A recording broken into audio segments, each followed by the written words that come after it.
वो एक ही सवाल है और वो है मनी ट्रेल। जज साहब को ये कहा जा रहा है कि जज साहब, आपके बीवी बच्चों की प्रॉपर्टी सामने आई हैं और ये एडमिटेड फैक्ट है, आप मान रहे हैं कि मेरे बीवी बच्चों की हैं कि ये बहुत खतरनाक सूरत हाल होगी अगर एक जज साहब ये कहते हैं कि मेरे बीवी बच्चों के साथ जदादे हैं लेकिन मैं जवाब नहीं देता।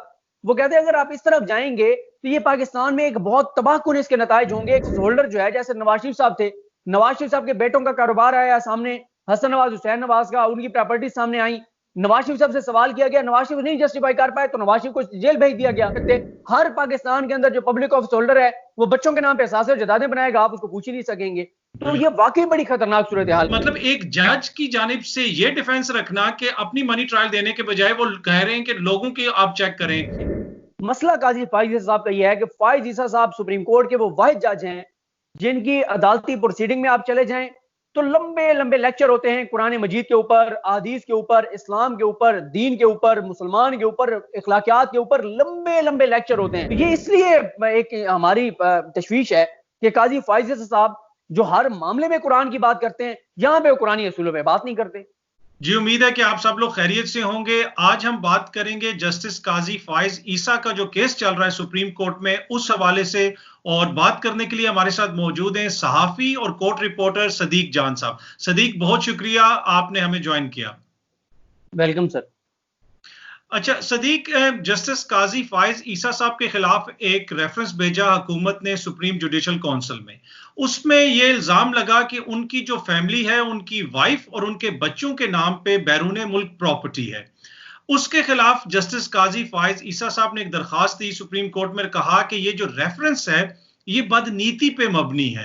तो क्या अपनी दरखास्त में उन्होंने ये मौकफ इख्तियार किया कि ये जो जायदादें हैं, ये जो प्रॉपर्टी हैं, इनसे हमारा कोई ताल्लुक नहीं और ये सब इल्जामात झूठे हैं? देखिए, उन्होंने अभी तक जो सबसे मेन पॉइंट है जो उनके खिलाफ जा रहा है वो यही है कि वो एडमिट कर रहे हैं कि वाकई ये असासे और जायदादें, ये जो प्रॉपर्टी सामने आई है, ये वाकई मेरे बीवी और बच्चों की हैं।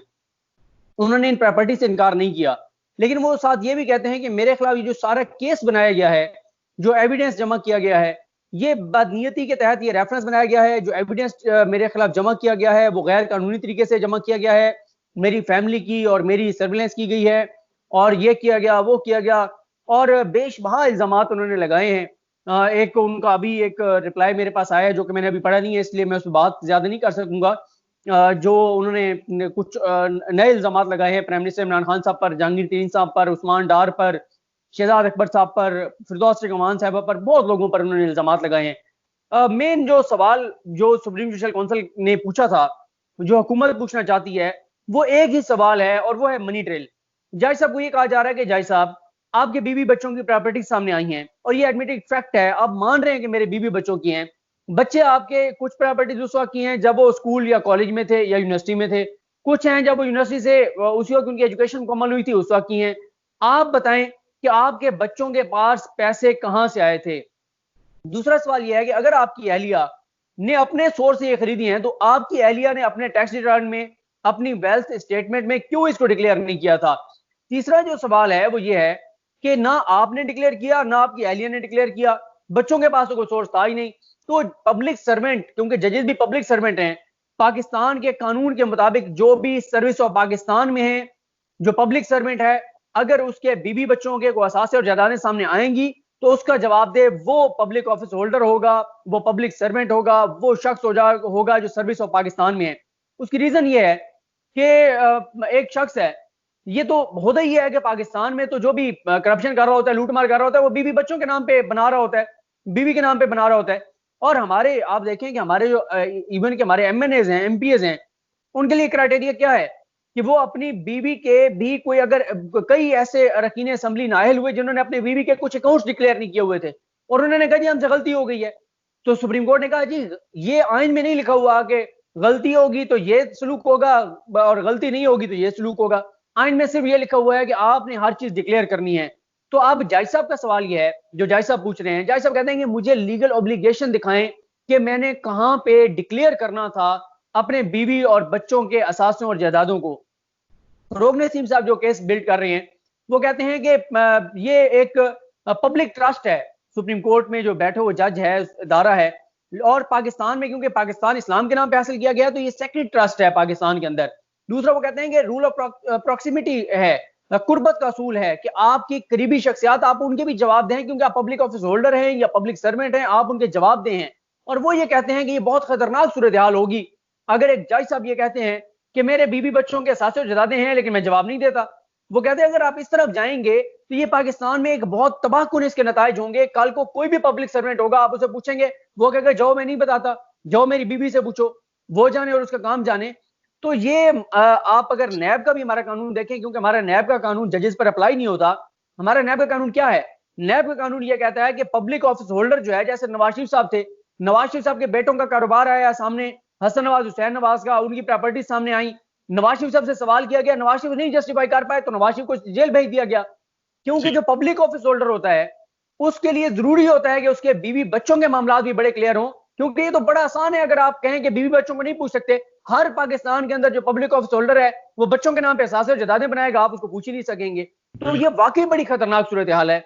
लेकिन देखते हैं कि आप जो अब जो स्टार्ट हो चुका है, ये दिन जो है फैसला कौन है, आज बड़ी डेवलपमेंट जो है वो सामने आ सकती है। ठीक। अच्छा सदीक, आप एक अरसे से सुप्रीम कोर्ट को कवर कर रहे हैं, कोर्ट रिपोर्टिंग कर रहे हैं, और जो मुकदमात हैं उनको आप बड़े क्लोजली वॉच करते हैं, उस पर अपने तबसरे भी देते हैं, रिपोर्ट भी करते हैं। आपको ताज्जुब हुआ जब काजी फाइज ईसा साहब की जानिब से इस किस्म के जो है डिफेंस दिया गया, खुसूसन आज जो उन्होंने एक नई लिस्ट दे दी निकाल के कहीं से, उसमें इमरान नियाजी, शहजाद अकबर, फरदौस आशिक वान का नाम लिख के दे दिया और कहा कि ये वो नाम है जिनके नामों पे बैरून मुल्क जायदादें हैं, पर मैं ये नहीं कह रहा कि ये हमारे वजीर आजम, ये कोई और लोग भी हो सकते हैं।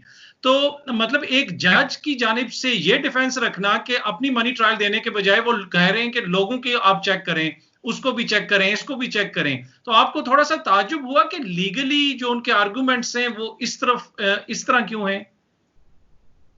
देखें, अगर ये काजी फाइज ईसा साहब के अलावा कोई जज साहब होते तो शायद मुझे तजुब ना होता। मैं कहता कि यार ठीक है, वो कह रहे हैं, मुझे लीगल ऑब्लिगेशन बताएं, आप बताएं। मसला काजी फाइज ईसा साहब का यह है कि फाइज ईसा साहब सुप्रीम कोर्ट के वो वाहिद जज हैं जिनकी अदालती प्रोसीडिंग में आप चले जाएं तो लंबे लंबे लेक्चर होते हैं कुरान मजीद के ऊपर, अहदीस के ऊपर, इस्लाम के ऊपर, दीन के ऊपर, मुसलमान के ऊपर, इखलाकियात के ऊपर लंबे लंबे लेक्चर होते हैं। फैजाबाद धरना केस में थक जाते थे साहब खड़े खड़े, उनके पांव जो है वो थक जाते थे खड़े खड़े, क्योंकि अदालत में बैठने की जगह नहीं होती थी और हम खड़े होकर रिपोर्टिंग करते थे। और लंबी लंबी कुरानी आयात, हदीस और लंबे लेक्चर होते थे काजी फैज साहब के। जो केस उनके सामने आता है उसमें दो तीन चीजें वो लाजमी करते हैं, एक कुरानी आयात, हदीस का हवाला, दीनी हवाले, इखलाकियात की बात, पाकिस्तान की बात, कायदे आजम की बात।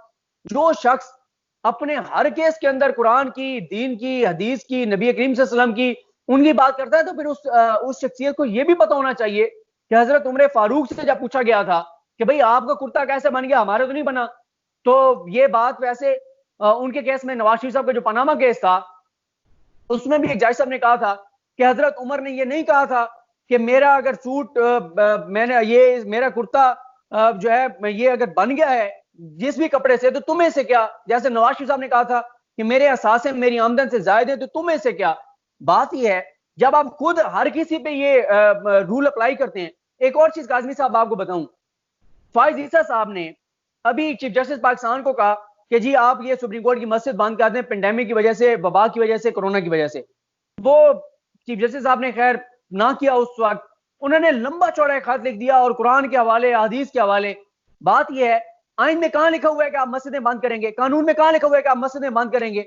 लेकिन अगर आपने कुरान मजीद से यह साबित किया है कि जब वबा के दिन हो तो आपको ये चीजें करनी चाहिए लोगों की जान बचाने के लिए, जब आपने मस्जिद बंद करानी थी तो आपने कुरान के हवाले दिए, आपने हदीस के हवाले दिए, जब आपने खुद जवाब देना है तो आप कहते हैं मुझे कानून से दिखाओ।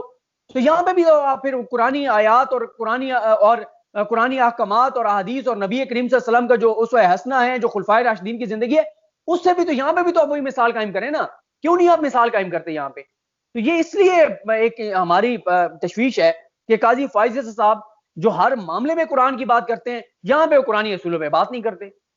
सदीक बहुत बहुत शुक्रिया, थैंक यू सो मच, आपने हमें ज्वाइन किया। दोस्तों, जिस तरह आप सुन रहे थे, सदीक ने केस की तमाम डिटेल्स आपको बताई। जिस मुल्क में वकला अदालतों के अंदर पुलिस वालों को मारें, अस्पतालों पे हमले करें और उनके खिलाफ कोई कार्रवाई नहीं होती, तो अब सवाल ये कि क्या हमारा निज़ाम अदल, हमारा जस्टिस सिस्टम इतना मजबूत है कि वो एक सुप्रीम कोर्ट के जज के मुकदमे का फैसला मेरिट पे कर सकेगा?